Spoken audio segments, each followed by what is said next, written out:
Hey everyone, welcome to my channel.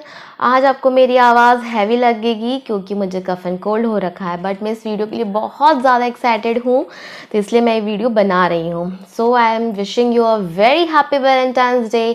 Valentine's Day का नाम आते से हमारे मन में क्या क्या आता है? सबसे पहले आता है रेड कलर, फिर हार्ट्स, रोजेज़। बट कभी हमने ये नहीं सोचा ना कि वैलेंटाइंस डे का नाम वैलेंटाइंस डे ही क्यों है। हमने इसको लवर्स डे, हार्ट डे या रेड डे क्यों नहीं बोला? क्यों नहीं बोला? क्या है वैलेंटाइन? वैलेंटाइन कोई चीज़ है, किसी जगह का नाम है, किसका नाम है वैलेंटाइन? तो आइए मैं आपको सुनाती हूँ वैलेंटाइन से जुड़ी एक बहुत ही अच्छी इंटरेस्टिंग स्टोरी। एक्चुअली 2-3 स्टोरीज़ हैं इससे रिलेटेड, बट मुझे जिस स्टोरी ने सबसे ज़्यादा अटैच किया, जो मुझे सबसे ज़्यादा अच्छी लगी है, वो मैं आपको बताने जा रही हूँ। So here we go for the story. ये प्यारी सी कहानी है इटली के शहर रोम की। 3री सदी की बात है, जब पूरी दुनिया में हाहाकार मचा हुआ था। हर कोई लड़ रहा था, वॉर, लड़ाइयाँ थी हर जगह। बट भगवान का एक फरिश्ता भी था उस टाइम पे, वो थे सेंट वैलेंटाइन। वो प्यार के मसीहा थे, साथ ही वो लोगों को हील भी किया करते थे बीमारियों से। और दूसरी तरफ था दुष्ट राजा क्लॉडियस।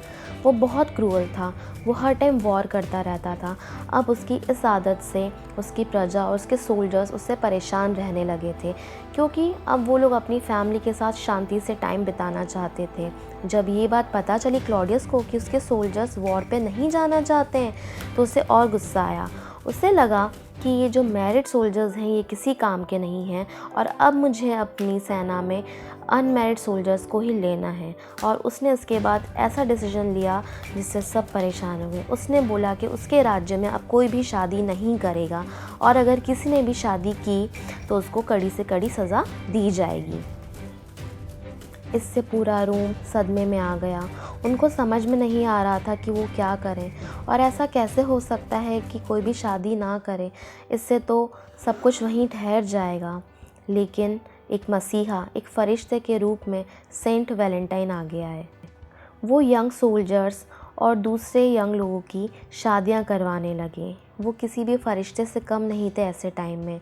वो छुप छुप कर लोगों की शादियां करवाने लगे, और वो अब लोगों की नज़रों में एक मसीहा बन चुके थे, प्यार का मसीहा। लेकिन ये बात बहुत दिनों तक छुपी नहीं, और जब ये बात क्लॉडियस को पता चली, उन्हें बहुत गुस्सा आया और उन्होंने सेंट वैलेंटाइन को बुला के मौत की सज़ा सुना दी। सेंट वैलेंटाइन ने इस सज़ा को हंसी हंसी स्वीकार कर लिया। उनको जेल में डाल दिया गया, और अब वो जेल में अपने मौत का दिन गिनने लगे।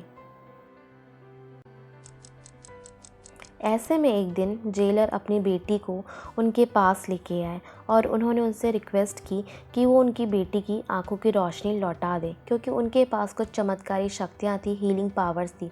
और देखते ही देखते सेंट वैलेंटाइन ने उनकी आंखों की रोशनी लौटा दी। जेलर की बेटी और सेंट वैलेंटाइन अब बहुत अच्छे फ्रेंड्स बन चुके थे। वो घंटों घंटों बात किया करते थे, उन्हें टाइम का पता ही नहीं चलता था। ये फ्रेंडशिप कब प्यार में बदल गई उनको पता ही नहीं चला। लेकिन उनके प्यार की कोई मंजिल नहीं थी, और वो दिन भी आ ही गया। 14 फरवरी, जिस दिन सेंट वैलेंटाइन को फांसी की सज़ा दी जानी थी, और उन्होंने उसको खुशी खुशी अपना लिया। एक उन्होंने लास्ट रिक्वेस्ट की कि उन्हें पेन और पेपर दिया जाए, और उन्होंने एक लास्ट मैसेज लिखा जेलर की बेटी के नाम, और उन्होंने लास्ट में लिखा उस लेटर के, फ्रॉम योर वैलेंटाइन। ये वही वो शब्द हैं जो आज भी याद किए जाते हैं, फ्रॉम योर वैलेंटाइन।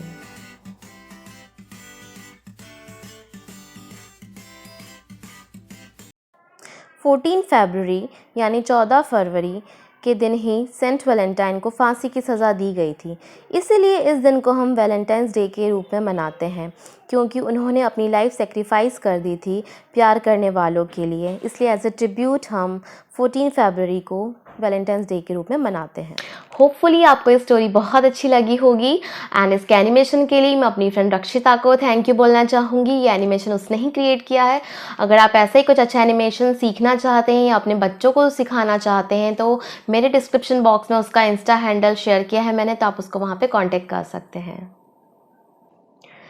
जैसे ही वैलेंटाइंस डे आता है ना तो बहुत सारे मैसेजेस सर्कुलेट होने लग जाते हैं कि पाश्चात्य संस्कृति आ रही है भारत में, वेस्टर्न कल्चर आ रहा है। एंड बहुत सारे लोग बाग तो आ भी जाते हैं ना कि मतलब कोई अगर गर्लफ्रेंड बॉयफ्रेंड मिल गए पार्क में तो उनकी शादी करवा देते हैं ना, ये सब बहुत कुछ चलता है।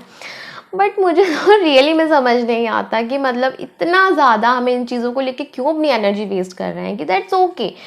इट्स नॉट ओनली अबाउट कि पाश्चात्य संस्कृति आ रही है। हाँ, हमें अपने बच्चों को होली, दिवाली, हमारे जो भी फेस्टिवल्स होते हैं आपको उनके बारे में बताना ही है, that's obvious. But that's okay, अगर हम ये दिन भी सेलिब्रेट कर लेंगे तो इसका मतलब ये नहीं है कि हमारे ऊपर कोई पाश्चात्य संस्कृति ने बहुत कोई मतलब हल्ला बोल दिया है, पाश्चात्य संस्कृति हमारे ऊपर आ गई है। ये सब नहीं होता है। तो हमें हर दिन को अच्छे से सेलिब्रेट करना चाहिए। कोरोना में मैंने तो एक ही बात जानी है कि ये जो छोटे छोटे से दिन भी जो होते हैं ना, ये बहुत इंपॉर्टेंट होते हैं लाइफ में। कब कहाँ दिन साल ऐसे गुजरते जा रहे हैं पता ही नहीं चल रहा है। एंड एक वो मैसेज कि एक दिन का मोहताज नहीं है हमारा प्यार, एंड ऐसे दिन के लिए हम नहीं रहते हैं, हर दिन ही वैलेंटाइंस डे है प्यार करने वालों के लिए। तो बिलीव मी, जिसके 2 बच्चे हैं, जो वर्किंग है, उसके लिए हर दिन वैलेंटाइंस डे नहीं है। एंड हर दिन टाइम ही नहीं मिलता है, मतलब बच्चों से छोड़ो, उसके पापा से छोड़ो, किसी से बात करने का टाइम नहीं मिलता। तो ये जो दिन आते हैं ना, तो जब आपको इम्पोर्टेंस मिलती है एंड आप भी दूसरे को इम्पोर्टेंस देते हैं तो बहुत अच्छा लगता है, यू नो। शादीशुदा ज़िंदगी में जब जैसे जैसे साल गुजरते जाते हैं ना तो ऑब्वियसली आपको इतना ज़्यादा ये सब चीज़ें नहीं लगती है कि हमें ये सब चीज़ें कोई देगा करेगा, ठीक है। बट कोई देता है ना तो खुशी बहुत होती है कि रोज़ दिया, चॉकलेट दी। जैसे मैंने अपने हस्बैंड को रोज़ दिया था, रोज़ का प्लांट दिया था फॉर अ चेंज इस बार, उन्होंने मुझे चॉकलेट्स दी। तो ठीक है, छोटी मोटी ऐसी चीज़ों से एक रिलेशनशिप में ना स्पार्क बना रहता है, एक अच्छा लगता है कि ओके फाइन। बिकॉज रोज़मर्रा की ज़िंदगी में ना हम भागते चले जाते हैं, हमें बिल्कुल भी टाइम नहीं मिलता। एंड वो स्पार्क कहीं ना कहीं जाके फिर लॉस्ट होता चला जाता है। तो वो लॉस्ट ना हो एंड अच्छे से हमारी लाइफ चले। तो मैं वैलेंटाइंस डे की बात ही नहीं कर रही हूँ, कोई भी दिन आए तो आपको सेलिब्रेट कर लेना चाहिए इसी बात पे। तो अच्छा लगता है, यू नो, एक इम्पॉर्टेंस पा के, इम्पॉर्टेंस दे के सामने वाले को भी। जैसा कि मैंने अपने सेल्फ लव वाले वीडियो में भी आपको बताया था कि यू नो मतलब हमें खुद से प्यार करना बहुत ज़रूरी है। तो अब बात वही आती है, अगर आप खुद से प्यार करते हैं तो ऑब्वियसली वो प्यार अब आपको दूसरे को देना भी है। आप आपकी अपनी इंपॉर्टेंस है, दैट्स ओके, बट दूसरे इंसान को भी आपको इंपॉर्टेंस देनी है, क्योंकि अगर आप नहीं देंगे तो दैट इज सेल्फ ऑब्सेशन। तो हमें ये सब चीज़ें अपनी लाइफ में एंजॉय करते चलना है। जितना आप एंजॉय करते चलेंगे लाइफ को, लाइफ आपको और उतना एंजॉय करवाती चली जाएगी।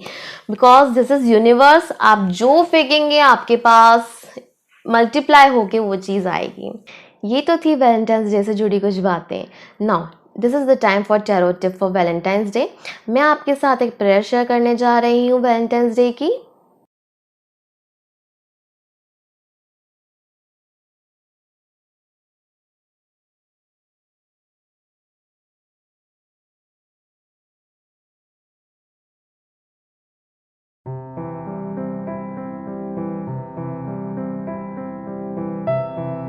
तो आप सेंट वैलेंटाइन से प्रेयर कर सकते हैं गर्लफ्रेंड बॉयफ्रेंड लव के लिए, या फिर अनहैप्पी मैरिजेस के लिए, या फिर any form of love. And वो फिर अपनी हीलिंग के लिए भी जाने जाते थे, तो आप उसके लिए भी उनको कॉल कर सकते हैं। एंड आप उनको बुलाएंगे तो ज़रूर आएंगे।